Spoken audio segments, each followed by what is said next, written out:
And it's December, which means we're entering a new month of a new concept of the global vision that we're trying to interact with other centers around the country to be in the same space. So the month of December is about the living spirit. And as Ernest Holmes, the founder of our philosophy, tells us, we believe in God, the living Spirit Almighty. Well, one of the things I love about our movement, our philosophy, is that we have so many names for God. Let me know your name, like the song said. And some of that, we call it God, we call it Spirit, we call it life, we call it light, we call it love. Some of the intention there is to not put God in a box, to not let it feel as small as our intellect can manage. We want the lid off that box. We want it wide open.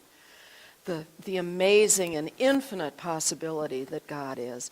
There's a bumper sticker I've seen in Santa Fe occasionally that says, "My God is bigger than your religion." Okay? Well, we're not a religion because we don't want to be a box. But we're religious in the sense that we yearn toward a deeper experience of the divine, however that can show up for us. And so what I want to address specifically today is one of the many of my favorite words for God, and that is the idea of light. And light has its own special magic in that it shows up in the physical world somewhat magically, and it shows up as a metaphor for the divine. And the way those two meet is so congruent, so interactive, that we can use the light that we experience with our eyes, with the daylight, with the starlight, and own it as divinity at the same time. It really works for that. And even the ancients knew that. A current teacher of mine in ministerial school, Dr. Stefan Heller, points out that stars and planets and suns were gods to the ancients. There's so much that's tied into light with the ancient understanding of the divine. He also points out that the ancients, when they looked at the night sky, saw it differently than we do now. I mean, we know about galaxies and suns and stars and so on. So we look out into the night sky and we see a vast space with bodies in it. But the ancients didn't see it that way. They saw a bowl, a physical bowl of midnight blue with those pinpricks of light shining in it. And those pinpricks were not bodies of light. They were holes in the bowl. They were tears in the fabric of that lid on our physical world. And they were places where the divine light of something so much vaster and more unimaginable than our physical world, places where that perfect, pure light was shining through, places where we could experience the infinite, that little peek at the infinite. Well, I really like that. That feels good. But it also feels very far away. That's way out there and just peeking through. So how do we bring that into closer awareness in our own physical life, in our physical bodies? Well, antiquity does that too. Look at all those halos around the saints and the mystics. We can call that a metaphor for divine light, divine intelligence. But I bet those of us who are sensitive to auras, I'm not, I wish I was, but those of us who can read auras don't think it's a metaphor. It's real. We radiate. We are light. radiating. That's the truth of who we are. Jesus said, I am the light of the world, right? But he also said, you are the light of the world. And he meant it. He meant each of us is the light of the world. And he gave us that directive to notice that. Pay attention to it. Step into it. Use it. So how do we do that? Well, synchronicity again. When I start thinking of a talk, things come. Things were still coming this morning in the car, so this, bear with me as I wander about. But a friend this past week, sent me a link to a YouTube video that was the song, Turn on Your Heart Light, right? With stills from the movie E.T. So here you've got this beloved little alien with his chest glowing because there's a light. His heart is a light inside himself. And again, we can take that on different levels. We can say, isn't it wonderful that this alien intelligence showed us this?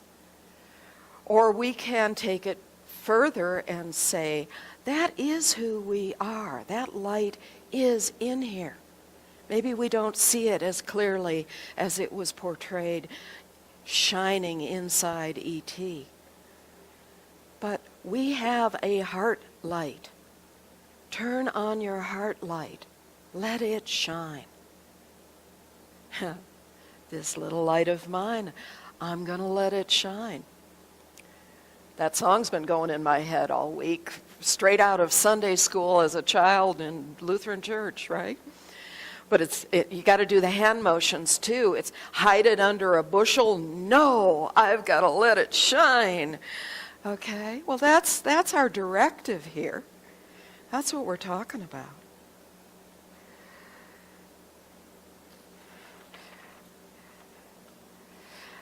There's a wonderful person, philosopher, much more than that.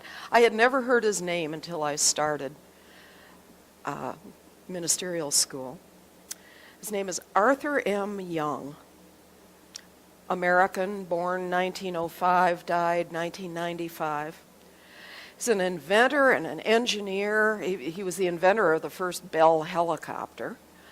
But he was also an astrologer and a philosopher and a cosmologist.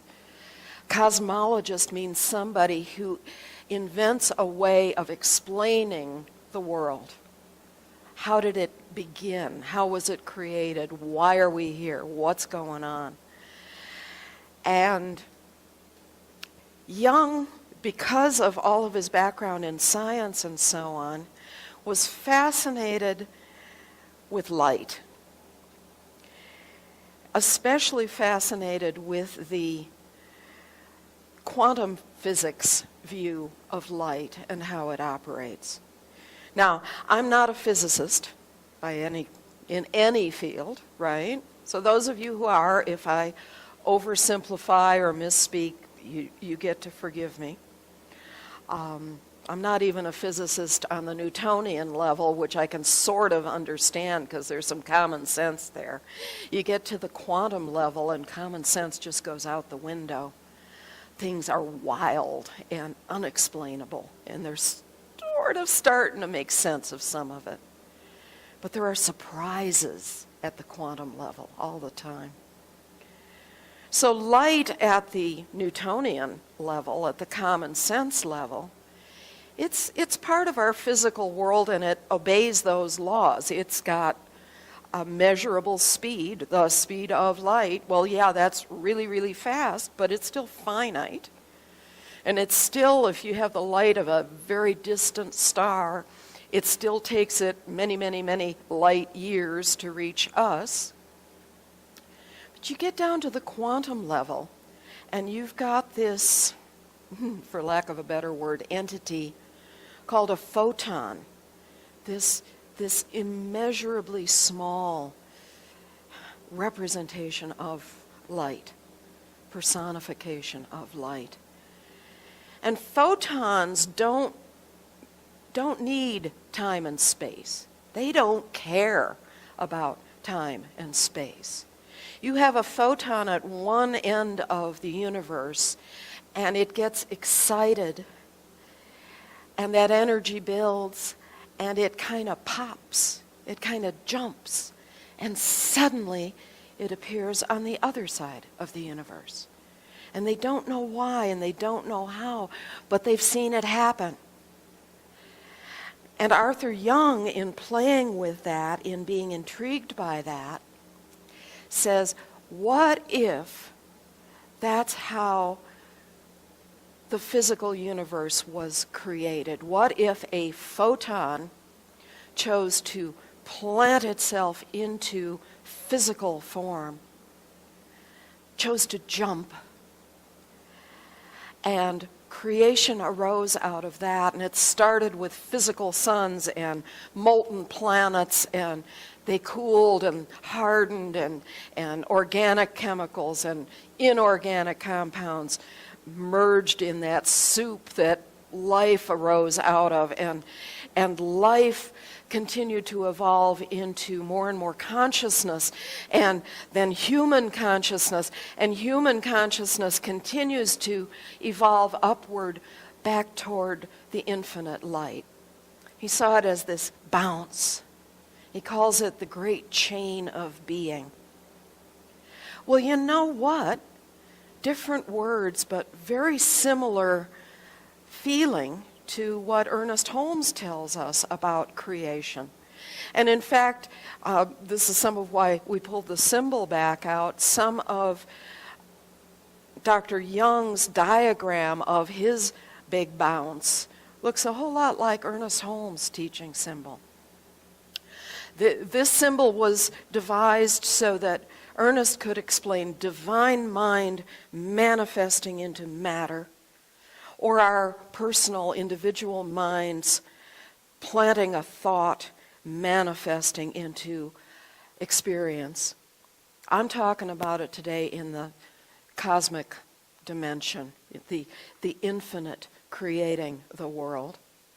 So with Ernest, we've got divine mind thinking its perfect thought manifesting as physical reality.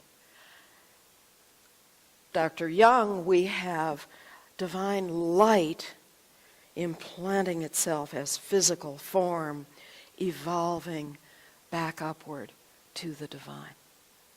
I don't think Ernest would mind that. I think he'd say, yeah, that sounds good. Different words, same feeling. We talk about mind and the word and the thought. But intelligence and light, we can use as synonyms as well.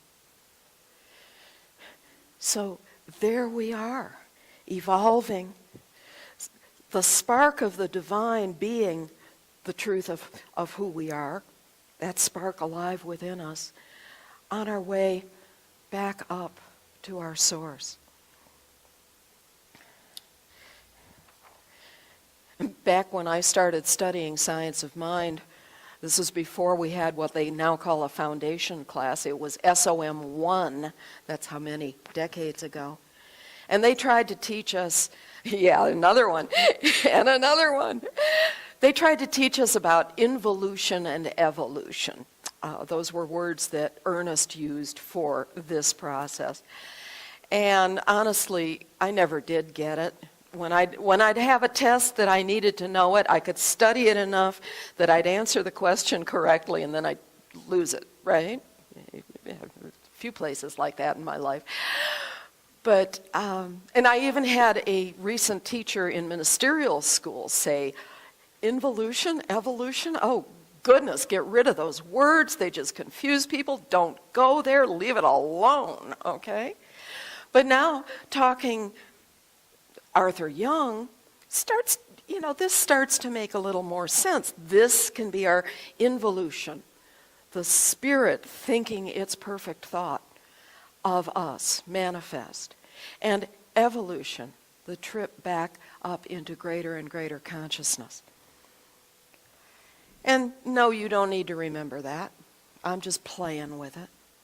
But what you do need to remember, what's important in this, is that nothing I'm talking about here tells us we have to become something we aren't already.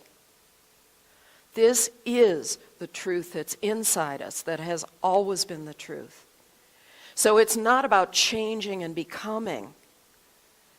It's an evolution of the revealing of what's already who we are.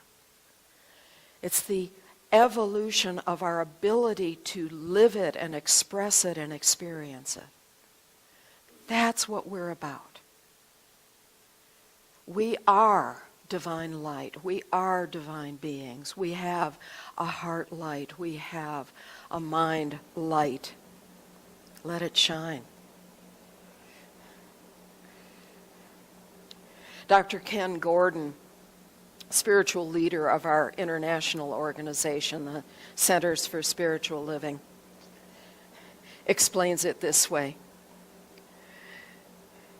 We believe that only one thing is happening, and that is the divine outpicturing, moving forward in the evolution of life to its perfection. That power that we call God loves us so much that it pulls us to it. It pulls us back into where we came from. Where we came from is the infinite itself. And where we're returning to is the infinite. And it loves us so much that sometimes it's uncomfortable being pulled there. I tell my students, love this, God loves you so much it will pull you through cheesecloth to get here. Have you ever felt that pull through there's the cheesecloth, oh, good, yeah. But my point is, it's not something we gotta push. We are pulled. That is the nature of God loving us, is that pull.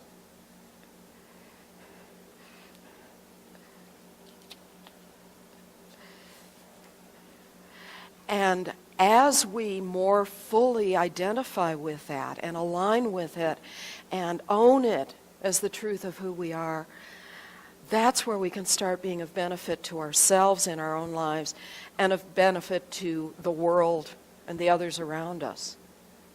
But it's got to come from the light.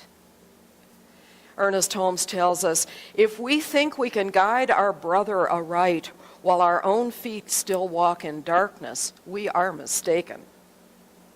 We must first clarify our own vision, then we shall become as lights, lighting the way for others. But can we teach a lesson we have not learned? Can we give that which we do not possess? To suppose so is hypocrisy. We cannot see reality until our eyes are open, until the light of eternal truth has struck deeply into our own souls. So that's our assignment here. There is a light inside of us. We need to find it and own it and allow it to shine. And Jesus, along with telling us, you are the light of the world, said in, depending on translation, said it lots of different ways, and it shows up in almost every gospel. This is my favorite translation. Does anyone bring a lamp so he can place it under a basket or under a bed? Doesn't he set it on a lampstand? And it gives light to all who are in the house. So that's back to the children's song. Set it on a lampstand. Let it shine. Edwene Gaines, one of my favorite New Thought teachers, says, let your light shine so brightly before men and women that they see God in you. And seeing God in you, they will know then that God is in themselves as well. Let your light shine. Let it. You don't have to make it shine. You only have to let it shine.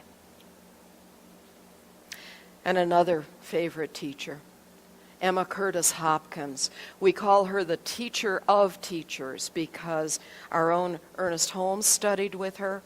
The Fillmores of Unity studied with her. The Brooks sisters that founded Divine Science studied with her. So a real basis there that everybody grew from. And I like this quote in particular because it's another place where we have the physical light and the divine light. Same stuff. So obviously resonant with each other.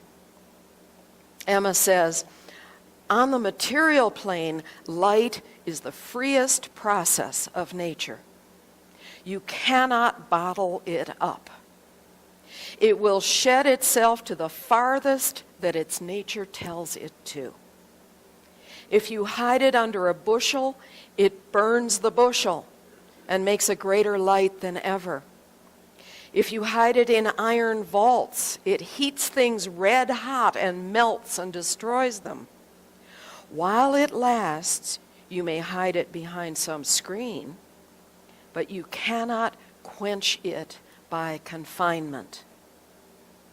So, of the eternal light, the eternal, unquenchable light of the truth that there is one God above you all and through you all and in you all. That truth cannot be spoken without shedding its light. And once it is set streaming through the mind, we must speak and think and write and live it. So there's our assignment. Speak it. Think it, write it, live it. Let it stream through our minds. Let it stream through our hearts. And remember, it's not a struggle. We don't push. It pulls. It's the truth of our own nature, the truth that we are divine beings. We are light being called to the light. Light returning to the light. That's the journey we're on. And let's pray in that feeling right now.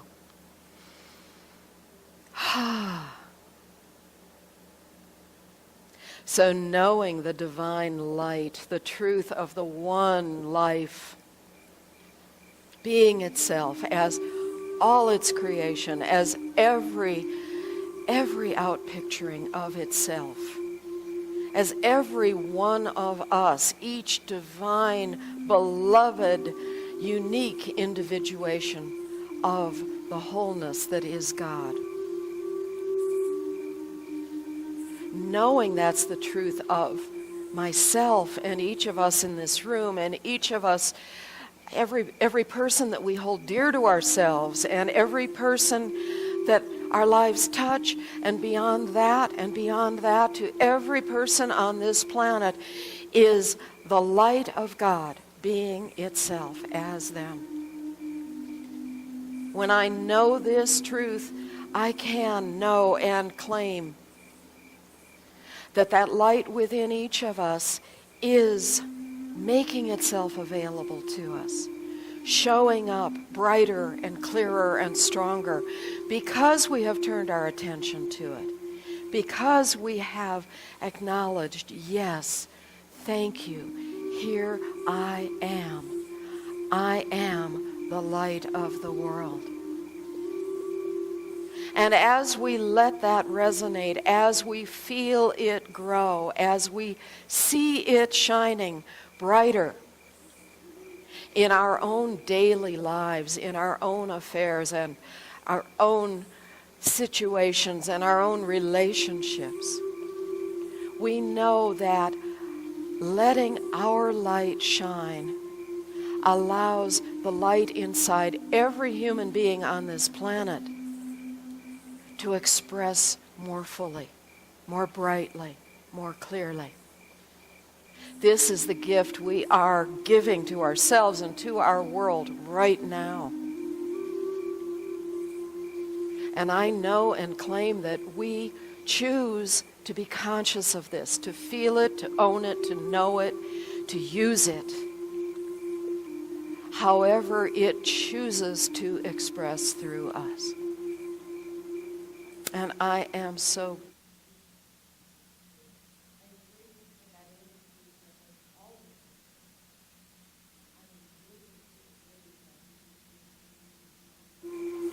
for me and for the world right now. And so in gratitude, I release this word. I let it go. I let it be. I know it is already so. And so it is.